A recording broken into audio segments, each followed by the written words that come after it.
Eh bien la famille, voilà, soyez tous salués. Le problème des Libanais en Côte d'Ivoire, ça commence à devenir un phénomène. Hein? Ça spécule de partout. Les Libanais veulent nous gouverner. Les Libanais veulent prendre notre pays. Au point même que c'est devenu un tollé sur la toile. Des gens en font de la récupération à des fins politiques. Comme si c'est aujourd'hui sous le président Ado que les Libanais sont arrivés à Côte d'Ivoire. Ou bien comme si c'est aujourd'hui sous le président Ado que les Libanais ont acquis la nationalité ivoirienne. Mais ça c'est depuis longtemps, depuis l'indépendance, depuis Ouvo-Boigny. Les Libanais ont toujours bénéficié de la nationalité ivoirienne. De tous les régimes qui se sont succédés à la tête de la Côte d'Ivoire, de Nana Boigny jusqu'au président Ado, en passant par Feu Kouna Bédié et Laurent Gbagbo. Les Libanais ont toujours bénéficié de la nationalité ivoirienne. Et d'ailleurs, il n'y a pas un régime sous lequel les Libanais ont plus bénéficié de la nationalité ivoirienne que sous le régime de Laurent Gbagbo.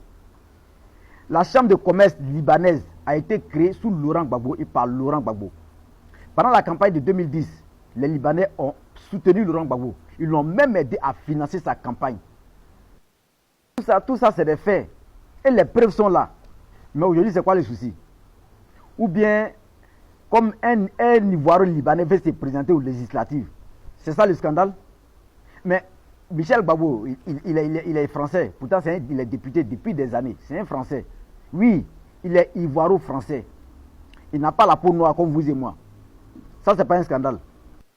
À ce propos-là, que disent les lois? Que dit la loi ivoirienne à ce sujet-là? Un étranger, fût-il un Libanais ou même un Chinois, qui acquiert la nationalité ivoirienne, que ce soit par droit du sol, que ce soit par naissance ou même par naturalisation, à partir de ce moment, il est automatiquement ivoirien, au même titre que vous et moi.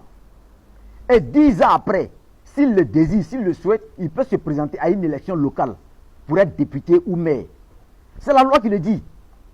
C'est la loi qui le dit. Maintenant, si on ne veut pas d'un Ivoirien libanais à la tête de l'Assemblée nationale ou à la tête de la mairie, mais on ne le vote pas. Pas le problème. Si on ne veut pas d'un Ivoirien libanais comme maire ou comme député, on ne le vote pas. Le député, il est élu. Le maire, il est élu par le peuple. Il n'est pas nommé. Donc on ne le vote pas. Où est le problème?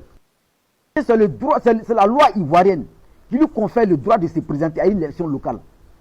Si c'est la loi, on ne peut rien contre ça. À moins que cette loi soit révisée ou bien qu'elle soit supprimée tout court. Sinon, c'est la loi. Voilà, maintenant, il y a des gens qui vont dire, ceux qui se plaignent même là, on a des frères et sœurs qui sont députés maires en Occident, en France, en Allemagne, au Canada. On se réjouit de ça à ma soeur ou mon frère, il est député, il est maire en France. Mais est-ce que les Français ont créé au scandale pour les Ivoiriens veulent prendre nos pays en otage? Ou bien les Ivoiriens veulent nous gouverner? C'est leur loi. Mais les gens qui vont dire non, c'est parce que les Libanais, un Ivoirien au Liban n'a pas le même droit qu'un Libanais, et il n'est pas bien traité. Mais eux, c'est leur loi. Et c'est leur loi. Si leur loi ne permet pas qu'un étranger soit maire ou député, c'est leur loi. Ça, ce n'est pas seulement que le Liban, le Maroc, l'Algérie, et même l'Afrique du Sud.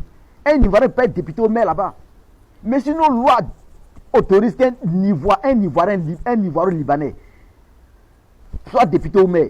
Il peut se présenter. Mais ça nous met de ne pas le voter si on ne le veut pas à la tête. On ne le vote pas. C'est quoi le problème? Non, maintenant, si on a tant de haine envers les Libanais, au point même de ne pas les voir même dans notre pays là. Mais les entreprises qui sont en Côte d'Ivoire, les Libanais ont beaucoup d'entreprises en Côte d'Ivoire. Et ces entreprises, c'est des Ivoiriens qui y travaillent. Ils ne travaillent plus dans les entreprises.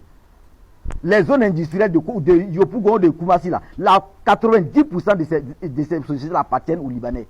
Et les Libanais contribuent à hauteur de 40% dans l'économie de la Côte d'Ivoire depuis des décennies. Ah, si on ne veut pas les voir, on ne travaille pas dans les sociétés. Ils vont faire faillite et puis ils vont partir.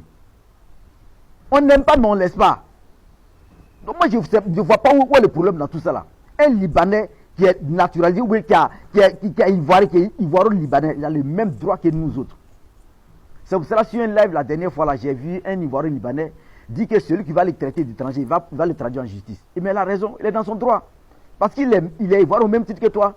Tu le traites d'étranger, il peut te traduire en justice. D'autant plus que la xénophobie ou le racisme, là, c'est puni par la loi. Donc en le traitant d'étranger, c'est faire preuve de racisme, de xénophobie. Il peut te traduire en justice pour ça. Et il peut gagner son procès. Donc il n'y a rien de scandaleux dans ça. Alors donc ne faites pas de cette histoire-là de la récupération à des fins politiques. Cette loi-là, ça existe depuis longtemps. À moins qu'elle soit supprimée. Voilà. Sinon, un Libanais, un Chinois, un Burkinabé qui a la nationalité ivoirienne, 10 ans après, s'il le souhaite, il peut se présenter à une élection locale. C'est à nous, Ivoiriens, de ne pas le voter, parce qu'on ne veut pas d'un Libanais à la tête de notre assemblée ou bien à la tête de notre mairie. On ne le vote pas. D'autant plus qu'il n'est pas nommé par le président. C'est le peuple qui le vote. Ah tiens, et ça c'est un problème. Portez bien la famille. N'hésitez pas à liker la vidéo, de la partager et surtout de vous abonner.